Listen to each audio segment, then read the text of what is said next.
guys, how are you?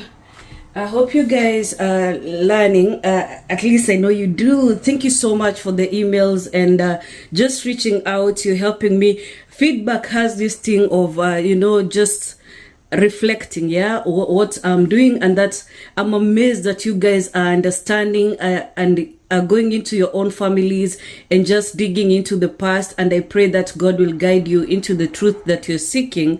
Thank you so much, because your feedback is very validating, and I thank God so much for you. Now, this is a very important video, and I am doing it so that we need to be very careful when we are operating under a curse, which is something God is removing us from.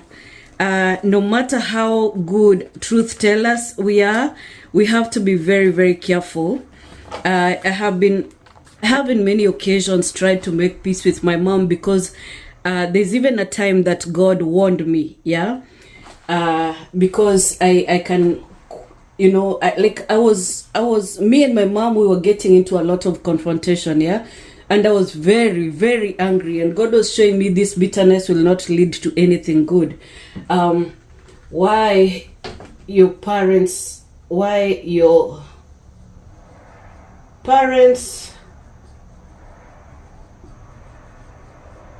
can curse you, can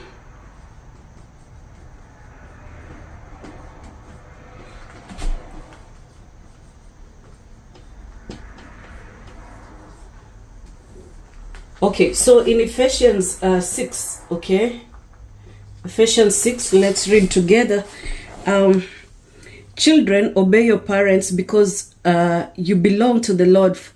Children, obey your parents because you belong to the Lord, for this is the right thing to do.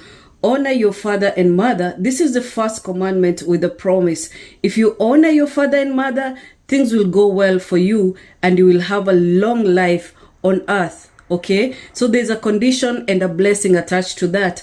If you do not honor your father and mother, it's very likely that you could lose your life. Okay, so that is a spiritual principle. Okay, spiritual principle. Honor, it's not a condition. Okay, spiritual principle. Let me leave that there, like that. It's a spiritual principle. There are no two ways about it. Whether your parents are drunkard, whether they are just the foulest people you've ever seen, you have to honor. Okay, so honor, very important. Okay, honor. It doesn't matter what is going on with you, you have to honor your parents. Okay, because God knows what they've been through, and He's trying to show you that, because what you're seeing with your parents is very likely to be happening in your household as soon as you get married. Okay, so same issues, and you see yourself increasingly becoming the parent that you used to dishonor. Okay, now why does God insist that you should honor your parents despite what you see? Okay, it's because He knows your future, and He wants you to have a long life where you're able to repair what has been damaged. Okay, that is the explanation for now.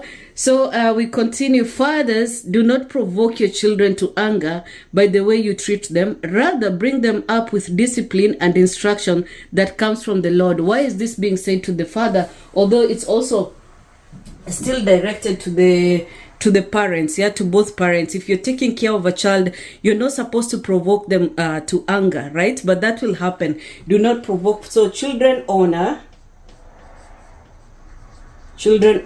parents do not provoke. Okay, do not provoke. Why are the parents told not to provoke children? Because the children are finicky, they are young, they are stupid. Okay, you should be knowing better than your children. Okay, but now imagine if a parent is drunkard, okay, doing all sorts of evil in front of the children. Sometimes parents think that children don't see when they're messing up, especially with sexual sin. We see a lot of we used to see this especially in the past. I think now people are just so scared, because kids are reporting what they are seeing, on social media. a lot of parents, I think, because of being under a curse or witchcraft activity in the family, I think some were just asleep, I don't know, but some parents would just, bring people that the children know that this is not my father or this is not my mother. They would bring them around the children, okay? And so some children would be quiet about all these things, and this is an extreme, okay? So some children would just observe and be quiet. Some children would note it, and now when you start telling them, perhaps when they are like teenagers, yeah, and you're like, oh, you have really bad manners, because let me tell you, as your children come up, you're decreasing, they're increasing, okay? So some parents will even, like, lash out at kids and even insult them. Let's say you insult your child, oh, you're a prostitute, and they say, what? Just like you, right? And you think they don't remember the things that they used to see you do. And some parents even continue to do this in front of the kids, yeah? And then now when you see your children doing the same thing, you're like, you're being a prostitute, or you're being a thug, or you're being this and that. Or the children will approach the parent like, why are you doing this? Or why are you bringing this person in the home? When it comes to sexual immorality, yeah? Or why did you lie? Why were you lying to that lady that visited? Children are witnesses, okay? And the Bible says, since we are surrounded by such a great crowd of witnesses, let us run the race. How? I will insert that scripture. Why do I have scriptures in my head? Maybe I should read more, right? Day and night. I should not let this book of instruction escape me, okay? So because there's this spiritual principle, it's a command that we should honor our parents, right? So when we don't honor and we keep attacking this parent to a point where, they're easy to anger because they're operating under a curse, and also now you're shining a light into their sins, okay? So when they're doing all these things, it's like they're not really aware. Understand, when you're operating under a curse, nothing looks good. People can tell.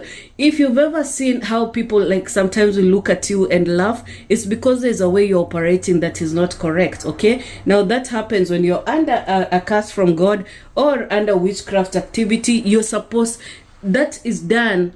The witchcraft is done to make you look crazy, okay? So you will do some things that you could never in your conscious mind do, okay? And so because still you're not in your conscious mind, you keep now cursing your children when they call you out, okay? And children will call you out because some are supposed to do that in this family.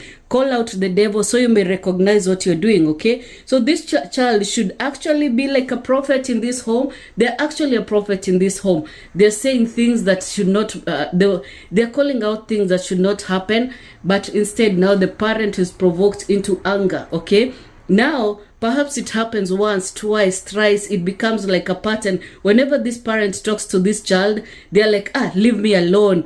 And maybe they'll say something, that displeases the parent or causes them to anger. This parent sometimes will be provoking that child by, perhaps they even start with, mentioning something. Maybe about their bodies, maybe about how they perform in school, maybe about how this child is so different from the siblings, hoping that this child will correct themselves and become like the siblings, right? You do not, understand that this child is different. They're made different. They're supposed to be different, right? Because you're not operating as you should be. Now we're talking about a parent who is not a model parent, is not educated in raising these children, because as you have seen, under these curses, sometimes you see there are no marriages, but children are being produced, okay? So these are not people who are ready. These are not even people who understand what marriage is, what goes into it, how to raise a marriage, build a strong marriage, because a marriage is like a company or a corporate, yeah? So how you run it should be like with professionalism, but you can't do this when you don't even know whether you're coming, going, or gone. You do not even know where you stand, okay? So you're under this curse, And whenever you get pregnant, you're like, okay, it's good to have kids, it's good to have a continuity. If you have one and you get pregnant with another, you're like, it's okay, let them come. In case this one dies, this one will survive, will inherit me. You have nothing even to be inherited, but you're like, okay, let the child survive or whatever. At least it's children are a blessing, right? This child becomes like a curse to you because they're calling you out. Yeah, they've come to set things right, but because you're operating under this curse or under witchcraft, which now numbs your senses, you're very easy to provoke this child. You're like, oh, why can't you be like the rest? So when this child is gathering strength, they're working with what you're saying. Okay, so, oh, you've told me that I'm different. Now you will see the difference, yeah? And so they lash back at you when they're supposed to honor, okay? But because this parent is not, doing parenthood the way they're supposed to, this child will not be operating the way they're supposed to. So it's very easy for them to just, attack back, okay? To dishonor. It's very easy for them to dishonor, okay? How many times have you seen this happen in your homes? I know of, children from my community who leave home and they say, I will never come back to this house because they've been pressed, they've been provoked time and time again. They only go back when they become a success. A lot of kids leave the country, come hustle in the city, only go back. In fact, I think there's a famous preacher who said, I will leave this house, yeah, and I'll either come back in a coffin or as a success driving a car. That's what happened, okay? So that is what they did. Children are so afflicted in the home and they become like, they become so bitter. Now, there's this thing that happens, yeah, and it has happened in our family. Only people don't talk about it, yeah, and perhaps they don't even see it that way, okay? So, one of the children in the family, let's call him this scapegoat, right? No, let us call him chosen, okay? Chosen to call out the iniquity, because when sin is repeated, it becomes an iniquity, okay?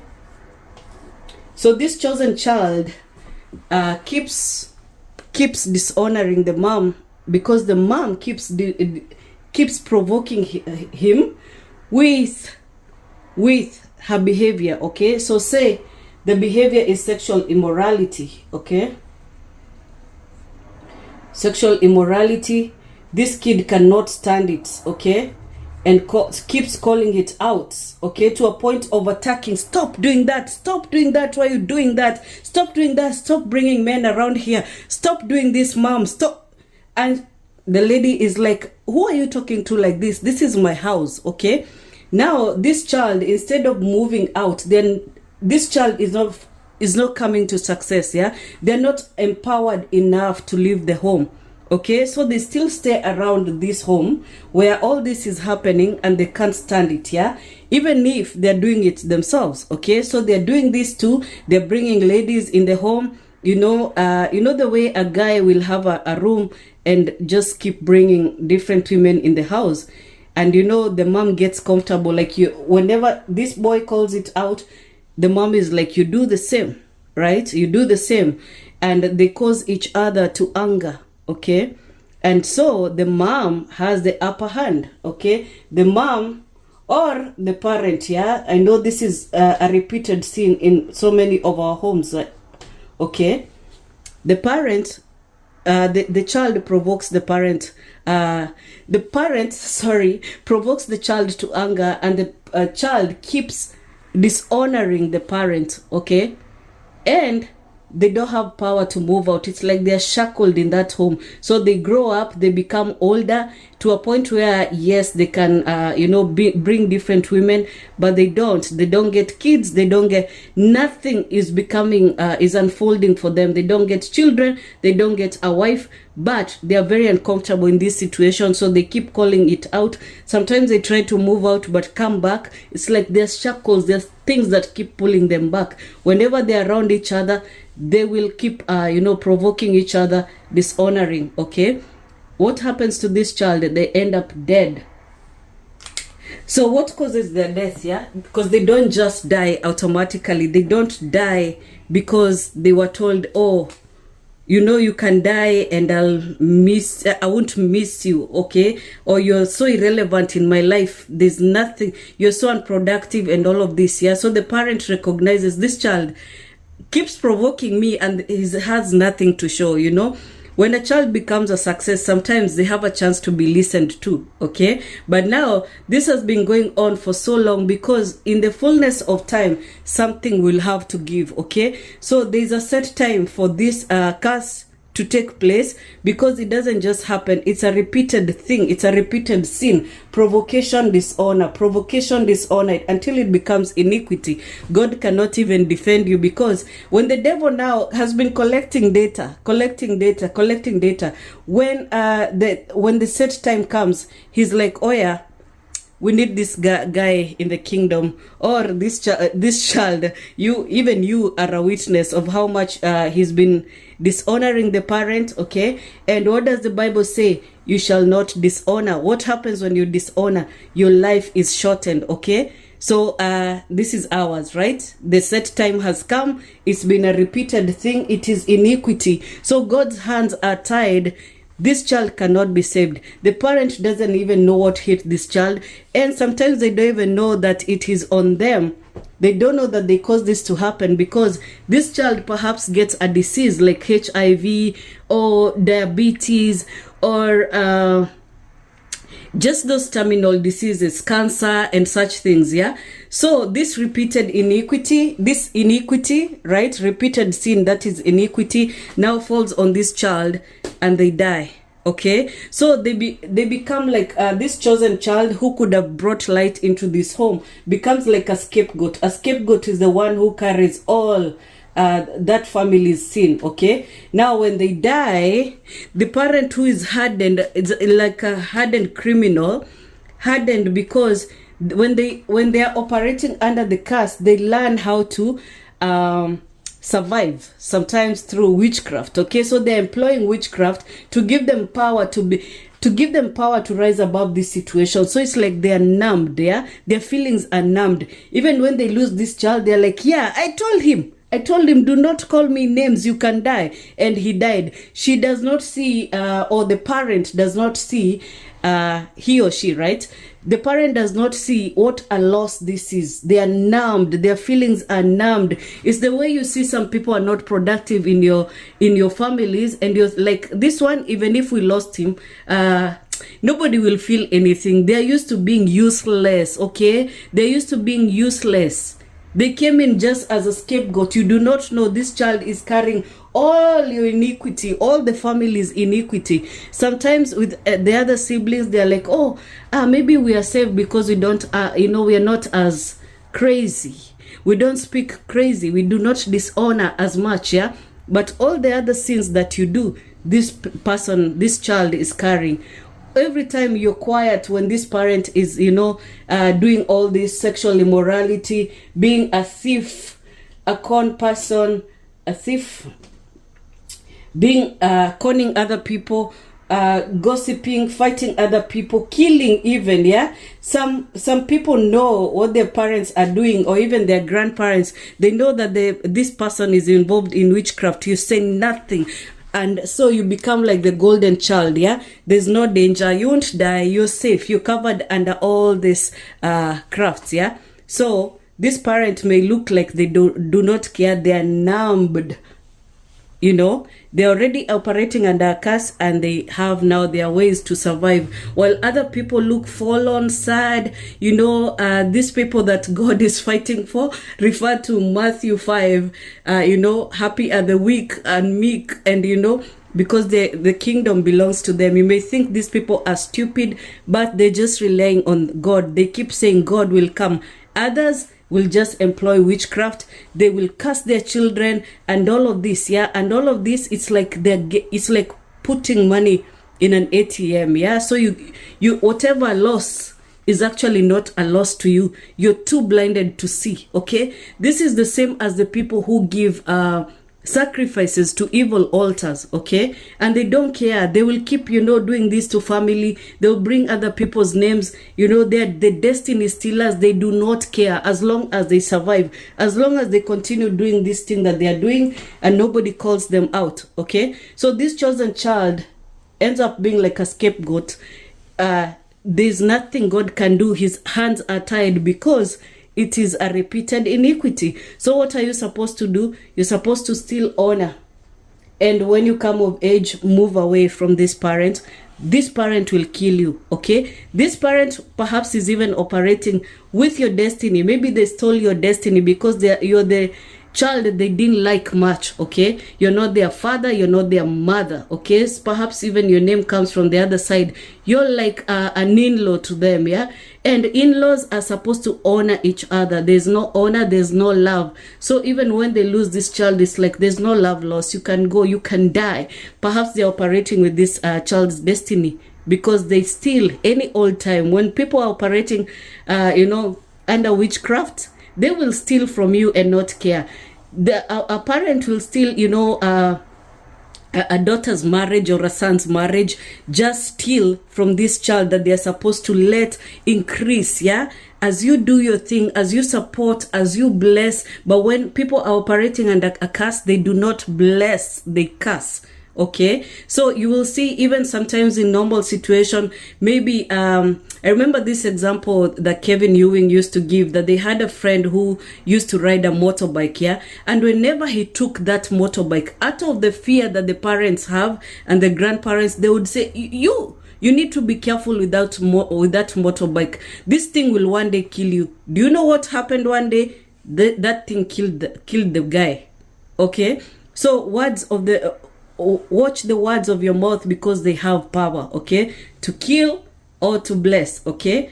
And those who love it, eat of the fruit. Therefore, you lose a child and you don't even realize until when all this truth comes up, all your witchcraft now stops working. You don't even have money to pay to the altars anymore. These altars will not honor you. They will not give you anything on credit. Okay, and there is a set time for all this to stop. When the set time comes, God has been waiting. Now he stops all this. He cannot allow it anymore to happen. He stops it, and now this parent now is brought to the forefront. What did you do? Didn't you kill your children while operating in witchcraft?